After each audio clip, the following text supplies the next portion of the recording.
तो बजट वाली चाय आप हमारी स्पेशल कवरेज देख रहे हैं बजट को लेकर, क्योंकि जो आंकड़ों की बाजीगरी होती है, जो आंकड़े सदन में रखे जाते हैं, वो तो अर्थशास्त्री गुण तौर पर समझते हैं, उस पर रिएक्ट करते हैं, लेकिन आम आदमी जो समझता है वही वोट दिलाता है। और क्योंकि इलेक्शन वाला बजट है, इसलिए आम आदमी इस बजट को कैसे ले रहा है ये जानना जरूरी है। तो इसलिए हम चाय की चर्चा जो है वो कर रहे हैं बजट वाली, और आम खास जानकार तमाम लोग हमारे साथ मौजूद हैं, लेकिन चर्चा होगी सरल अंदाज में, क्योंकि अभी एक और जानकारी मिल रही है। उसके मुताबिक जिन लोगों की आय 5 लाख से ज्यादा है उनको ये जो नया कहा गया था कि भाई 5 लाख तक जो तनख्वाह होगी उस पर कोई भी टैक्स नहीं लगेगा। जो 2.5 लाख सीमा थी उसको बढ़ाकर 5 लाख कर दिया गया, लेकिन जिनकी तनख्वाह ज्यादा है उनके लिए सीमा नहीं मान्य होगी, यह खबर निकल कर आ रही है। तो इस पर रिएक्शन हम अपने तमाम एक्सपर्ट से ले लेते हैं। पहले मैं उनका तारुफ आपसे करा दूं।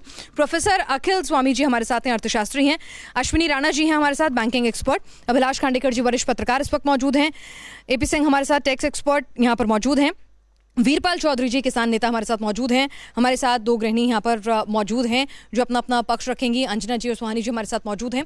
बातचीत इन सभी से होगी, कुछ नौजवान भी यहाँ हैं। लेकिन सबसे पहले बजट वाले साल में ये जो इन्फॉर्मेशन आ गई है अब अचानक से, पहले तो सब लोग बहुत तारीफें कर रहे थे, मैं देख रही थी सोशल मीडिया पर, कहा जा रहा था कि मिडिल क्लास को खरीद लिया है बजट वाले साल में मोदी जी ने। लेकिन अब ये जो नया क्लॉज आया है, इससे गुस्सा आएगा मिडिल क्लास को? ऐसा लगा था कि 5 लाख का जो जिस तरीके से रिबेट मिल रहा था, और जिससे 5 लाख के उनको किसी भी तरीके का प्रोसीजर का वो फॉलो नहीं करना पड़ता, कागज पत्र वो देना नहीं पड़ते, उससे एक निश्चित रूप से उसीलिए मेरे ख्याल से बहुत सारे सांसदों ने मेजें थपथपाई। और ये ऐसा नज़ारा बहुत कम देखने को मिलता है कि बजट के दौरान, जिसको एक नॉर्मली एक ड्राई एक्सरसाइज माना जाता है, मोदी मोदी करके बहुत सारे रूलिंग पार्टीज के MPs ने इसी प्रोविजन को लेके बहुत तारीफ करी थी। अब पता लग रहा है कि यदि मान लीजिए उस व्यक्ति की आय 5,01,000 रुपए है तो वो इस टैक्स नेट के उसमें शायद नहीं आएगा। यदि इस तरीके से होगा तो निश्चित रूप से जो शुरुआती जो खुशी थी वो मेरे ख्याल से वापस ले लिए पीयूष गोयल जी ने, ऐसा लगता है मेरे को। जी चलिए, तो इसका कितना नुकसान होगा और इसे हम समझने की कोशिश करते हैं हमारे तमाम एक्सपर्ट से भी। प्रोफेसर अखिल स्वामी जी भी हमारे साथ इस वक्त मौजूद हैं। लेकिन प्रोफेसर साहब, खिलौना बच्चे को ना दिलाओ तो दुख होता है, लेकिन दिलाने के बाद हाथ से छीन लो तो और भी ज्यादा दुख होता है। यही कर दिया वित्त मंत्री साहब ने। देखिए, ये तो बिल्कुल सही बात है जो बात की गई। मैं एक थोड़ी डिफरेंट दिशा में चीज़ को ले जाना चाहूँगा कि हम अर्थशास्त्री ये समझते हैं कि इकोनॉमिक इंडिकेटर्स हैं जो कि इकोनॉमी की वास्तविक स्थिति को बताते हैं। पिछले साल का जो बजट दिया गया और इस साल का जो बजट, ये इंटरिम बजट आया, इसमें जो मिड कैप कंपनीज़ हैं उसमें करीब 30% का ड्रॉप हुआ, जो स्मॉल कैप कंपनीज़ हैं 25% का ड्रॉप हुआ, जो लार्ज कैप कंपनीज़ हैं उसमें थोड़ा ड्रॉप हुआ।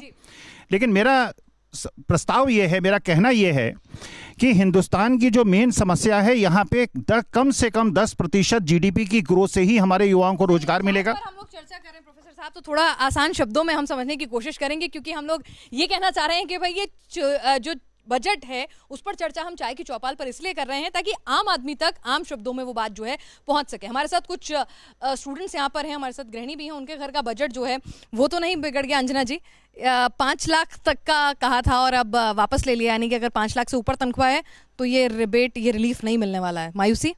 मैडम जी, मैं ज़्यादा समझदार तो नहीं हूँ, लेकिन जो मैं समझी हूँ वो बहुत काम की बात समझी हूँ।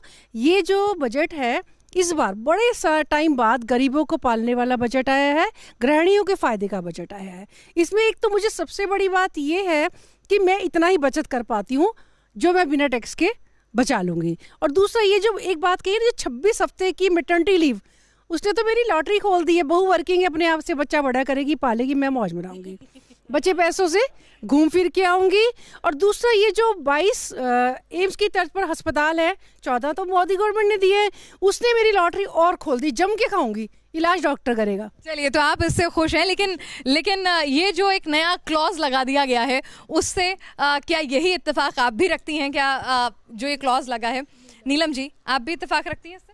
इनके सारी बातों से तो मैं इत्तेफाक रखती हूँ, लेकिन मुझे यात्रा करने का बहुत शौक है, घूमने का। पहले मैं घूम नहीं पाई, बच्चे पढ़ाती रही। अब क्या कहते हैं, उन्होंने रेल में हमें महिलाओं को, सीनियर सिटीजन महिलाओं को छूट दी है, लेकिन वो छूट ऐसी है कि उसके लिए मुझे पढ़ाई करनी पड़ेगी।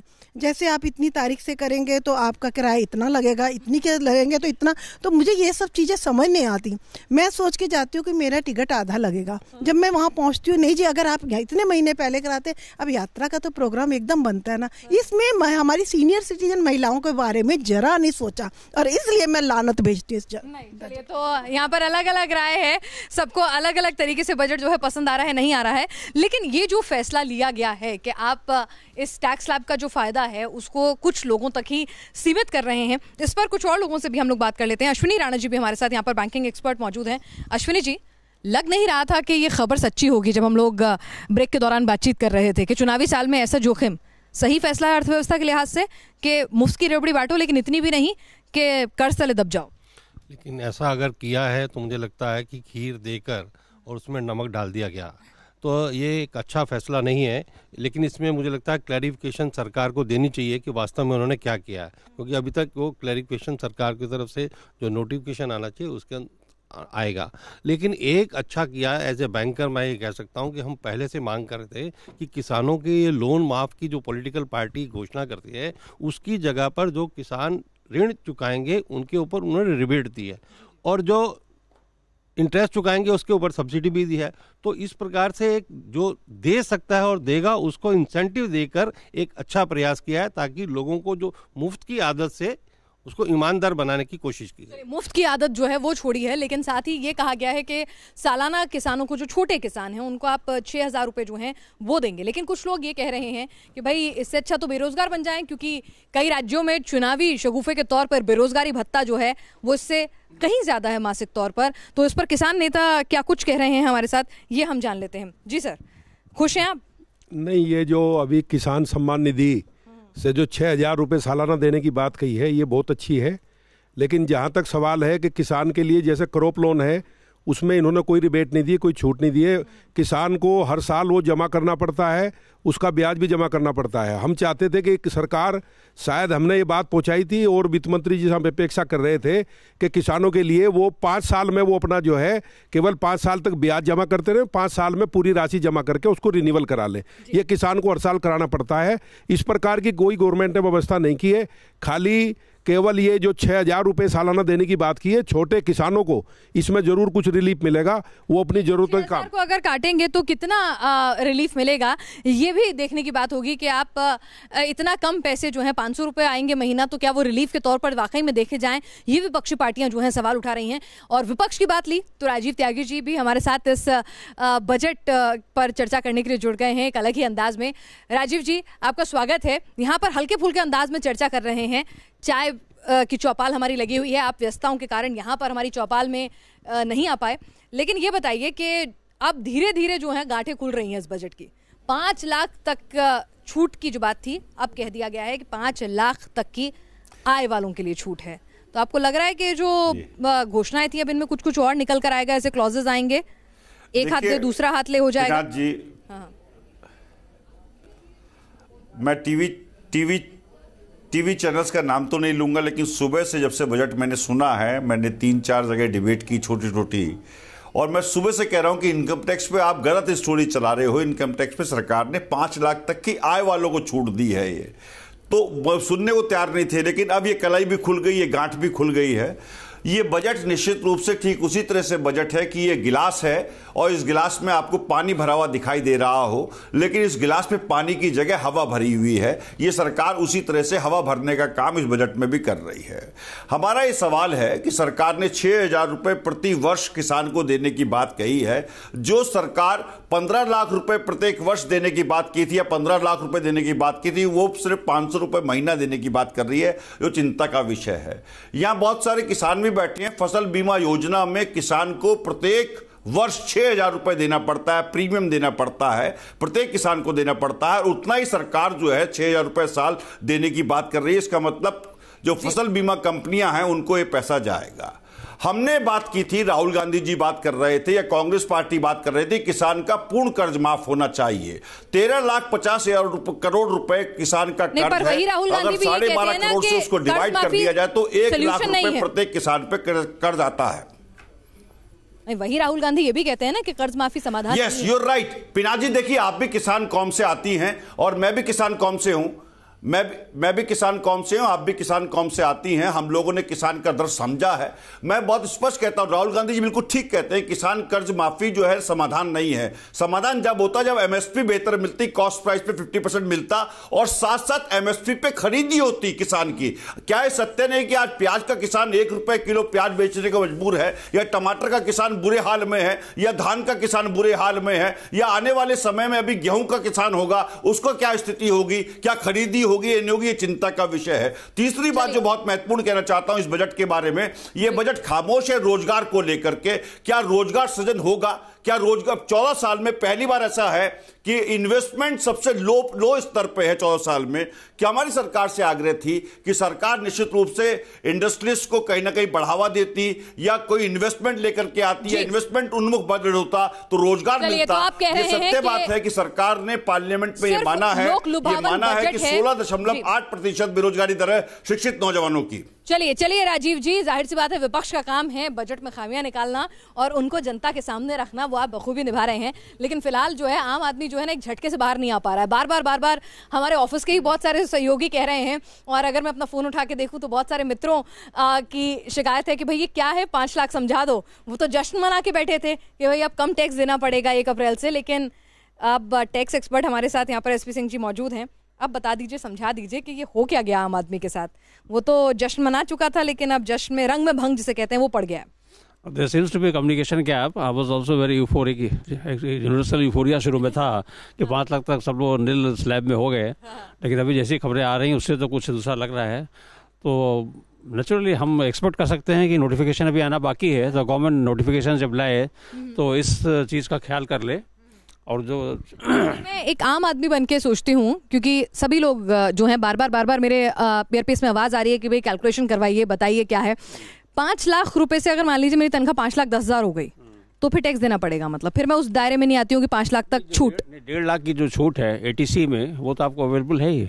वो तो है, लेकिन पुराने दर से ही देना होगा ना। यानी अगर चाहे 5,000 क्या 10,000 क्या दर एक्चुअली कोई बहुत ज्यादा नहीं है, तो 5% ही। लेकिन अगर वो उम्मीद थी लोगों को कि शायद वो भी खत्म हो गया, तो वो शायद मिसप्लेस्ड उम्मीद थी। 2.5 लाख से 5 लाख वाली जो बजट था जिसमें 5% टैक्स की जो स्लैब थी वो मेरे ख्याल से अभी बदली नहीं है। लेकिन ये जो बात हो रही थी कि 5 लाख की छूट मिल गई है, वो निश्चित रूप से उसका क्लैरिफिकेशन आ गया है। प्रेस कॉन्फ्रेंस के बाद में पीयूष गोयल जी ने उसमें क्लैरिफिकेशन दिया है, और जो बजट के दौरान उन्होंने शायद नहीं कहा था या हम लोग नहीं समझ पाए थे, और उसके कारण जो जिस तरीके से खुशी की लहर सब थोड़ा जल्दी बना लिया था, जश्न जरा जल्दी मना लिया था। तो ये इससे एक लेसन आता है कि बजट स्पीच होने के बाद में जश्न को थोड़ा रोक कर रखिए, शाम रखिए। चलिए तो अच्छा, चलिए तो ये बताइए कि अब इसमें शाजिया जी, यहाँ पर कहा जा रहा है, शाजिया अलमी जी भी हमारे साथ जुड़ गई हैं।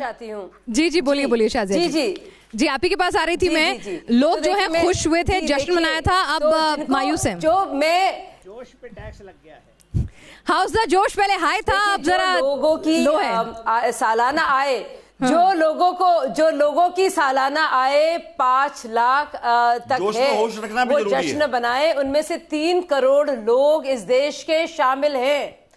जिन लोगों की सालाना आय 5 लाख से ज्यादा है, ये उन पर नहीं होगा। ये बहुत ही क्लियरली बजट प्रपोजल में भी और उसके बाद प्रेस कॉन्फ्रेंस में भी पीयूष गोयल जी ने इस बात को बताया है। यानी कि 2.5 लाख से कम जो उनकी आय होती थी उनको टैक्स, उनके लिए टैक्स नहीं देना पड़ता था, लेकिन वो लिमिट 2.5 से 5 लाख हो गई है, जिसमें 3 करोड़ लोग शामिल हैं। तो वो 3 करोड़ लोग जो अतिरिक्त हैं वो जरूर जश्न मनाएं। उसके अलावा जो है लोग और जो उसके ऊपर वाले हैं वो उसके और वो क्या कर रहे हैं, कम वाले, वो भी जश्न बनाए। नहीं, वो कैसे जश्न मनाए? वो भी जश्न बनाए। पर वो कैसे जश्न मनाए? उनको तो कम ही रिबेट मिली है ना। नहीं, मुझे लगता है ये तो मिडिल क्लास के जो सैलरीड क्लास है उनकी बात है। लेकिन जो श्रमिक हमारे हैं, जो कामगार लोग हमारे हैं, अनऑर्गेनाइज सेक्टर में लोग हैं, असंगठित क्षेत्र में लोग हैं, वो भी जश्न बनाए। हमारे किसान, चलिए उनके बारे में भी हम बात करेंगे, लेकिन जरा टैक्स कंप्यूटेशन जो है मैं हमारे टैक्स एक्सपर्ट से समझ लूं। कोई भी नकारात्मक नहीं दिया गया। तो जिनको कि अगर आप तनख्वाह जो है नहीं बनाएंगे, जिनकी 5 लाख से ज्यादा है, उनको कितना फायदा हो रहा है? अगर मैं होम लोन की रिबेट भी मिला लूं और जो स्टैंडर्ड डिडक्शन जो 40 से 50 किया है उसको भी मिला लूं, सब चीजें मिला के जिसकी तनख्वाह 5 लाख से ज्यादा है उसको क्या फायदा होता दिख रहा है?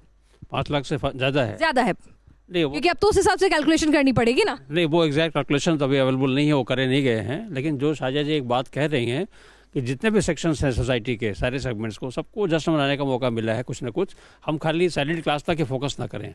दूसरा, सैलरीड क्लास के अंदर भी जो बेनिफिट दिया गया है, जो बॉटम ऑफ द पिरामिड पर लोग हैं उनको दिया गया है, and they also constitute a very substantial number because it's already 30 million, 3 crore. तो इतना जरूर दिखाई पड़ रहा है कि जो पॉलिटिकल अटेम्प्ट है कि सैलरी सेक्शन के अंदर भी एक section with in the section create कर दिया गया है, and they are substantial number, so their issues are addressed. चलिए, तो लोअर मिडिल क्लास आम आदमी जो है जो जी अभिलाष जी, चुनाव में सिर्फ 2 या 3 महीने बाकी है। ऐसे समय पे जो बजट आता है, अंतरिम हो या वोट ऑन अकाउंट, जिसको जो भी कहें, लेकिन उसका मूल फोकस रहता है समाज के हर तबके को खुश करना, और उसका ट्रांसलेशन बाद में वोट्स में हो जाएगा। लेकिन ऐसा होगा कि नहीं होगा ये कहना भी मुश्किल है, क्योंकि किसानों के लिए बहुत ज़्यादा राहत नहीं मिली है। मिडिल क्लास को जिस तरीके से दी थी और वापस विड्रॉ हो गई, ऐसा लग रहा है। पहले से उसमें बजट प्रोविजन में तो वैसे ही लिखा होगा, गलत फहमी मान ली। लेकिन फिर भी देखिए कि डिफेंस का बजट काफी बढ़ गया है, मतलब टूरिज्म इंडस्ट्री के लिए कुछ नहीं मिला है, ऐसे बहुत सारी चीजें हैं। तो ये बात ध्यान रखना पड़ेगी कि ये बजट जो था एक्सपेंडिचर सेंट्रिक बजट था, इसमें कोई इनकम का कोई इशू नहीं था कि सरकार किस तरीके से वो करेगी अगले 3-4 महीने। लेकिन निश्चित रूप से जो जिसको कहते हैं ऑप्टिक्स वाला बजट था, इसकी जो निगाहें थी कहीं और निशाना कहीं और था, ये निश्चित रूप से मानना पड़ेगा, जिसमें पीयूष गोयल भी अरुण जेटली जैसे ही माहिर साबित हुए हैं। तो देखना होगा कि खास तौर से अभी कुछ इस बजट की अहम चर्चाएं जो हैं बाकी हैं, किस तरह से जो मजदूर लोग हैं उनको जो कहा गया है कि 60 साल में जब आप रिटायर होंगे उसके बाद भी आपको एक पेंशन जो है वो मिलती रहेगी, तो उस पहलू पर भी बात करेंगे कि कितना कारगर साबित होगा। तो बजट वाली चाय है, कोशिश है कि चाय पर चर्चा के अंदाज में, यानी कि आसान शब्दों में, आम आदमी के शब्दों में इस बजट को आप तक पहुंचाया जा सके। हमारे साथ कुछ सीए फर्म से भी कुछ लोग यहाँ पर मौजूद हैं। कहते हैं ना कि आंकड़ों की बाजीगरी जो है वो सीए ही आसानी से समझता है और वही समझा भी सकता है। तो आप लोग बताइए कि ये बजट जो है अगर देखा जाए तो किस तरह का है आम आदमी के लिए, लोअर क्लास और मिडिल क्लास दोनों? मैं इसमें यही चीज़ कहना चाहूँगी कि मेनली जो स्टार्टअप करते हैं, जो हमारे यंगस्टर्स हैं, आज के यूथ जो है सबसे ज़्यादा पॉपुलेशन में है, और जो स्टार्टअप करते हैं तो 25,000 सैलरी के ऊपर ही उनको टैक्स की टेंशन हो जाती है। तो कहीं ना कहीं 5 लाख की जो लिमिट है वो बहुत अच्छा है। एटलीस्ट जब इंसान स्टार्टअप कर रहा है तो उसके लिए एटलीस्ट स्कोप है कि वो 50,000 सैलरी तक जो है तब तक टैक्स बचा सकता है। हाँ, उसके ऊपर वो कमा रहा है तो हमारी ड्यूटी बनती है कि हम स्वेच्छा से गवर्नमेंट को टैक्स दें, क्योंकि ये ड्यूटी ही है सिटीजन्स कि वो टैक्स देगा तभी गवर्नमेंट रन कर पाएगी और तभी जो हमारे लेबर्स हैं या हमारे किसान हैं उनको बेनिफिट मिल पाएगा। तो यहाँ पर सीए जो है उनको पसंद आ रही है ये बात। गृहिणियों के पास भी हम आएंगे, आपसे एक बार चर्चा हो चुकी है, इनसे अभी तक एक बार भी बात नहीं हुई। कार्तिक, आप बताइए कि अगर हम बात करें इस पूरे बजट की, तो चुनाव वाला बजट था लेकिन इकोनॉमी के लिहाज से बाजार तो पॉजिटिव साइंस दिखा रहा है। बाजार तो बहुत अपूहा है, बाजार की मार्केट तो अप हुई है, बट जो 5 लाख वाला कॉन्सेप्ट जो निकाला है गवर्नमेंट ने वो बहुत ही गलत निकाला है। इससे हर एक इंसान खुश नहीं है। 5 लाख, मान लो मेरी इनकम आज 5,10,000 रुपये भी है, आप कंपटीशन करते हैं, अगर सब कुछ हटा के 5,10,000 बन गई तो मेरे को टैक्स देना पड़ेगा 2.5 लाख से लेके 5 लाख तक 12,500, 10,000 पे 20% टैक्स, यानी 2,000, 12,500 प्लस 2,000 कितना हो गया, 14,500। तो मेरे को कोई बेनिफिट नहीं हुआ। कुछ ऐसा करना चाहिए कि टैक्स स्लैब को बढ़ा 3.5 लाख कर देते, तो एवरीबडी विल बी हैप्पी। चलिए, तो यहाँ पर ये सीए जो है हमारे नौजवान वो खुश नहीं है, वो कह रहे हैं कि सबको खुश नहीं रखा गया है। जरा बताइए कि ये जो आंकड़ों की बाजीगरी है, आपको लगा कि सिर्फ लोअर क्लास का ख्याल रखा गया है? बीच में जो एक सैलरीड क्लास जो होता है, मिडिल क्लास जिसको कहते हैं, ना तो अपर मिडिल क्लास का ख्याल रखा, ना लोअर मिडिल क्लास का, तो मिडिल क्लास का ख्याल जो है वो कम रखा गया। हाँ जी, मैं कहूँगी मिडिल क्लास का ख्याल इसमें कम रखा गया है, क्योंकि जो 5 लाख से ऊपर है उन लोगों को टैक्स का इशू हो रहा है, उन लोगों के लिए टैक्स पेमेंट उतना ही है, सिर्फ उन लोगों को फ़ायदा हो रहा है जिनकी 5 लाख से नीचे है।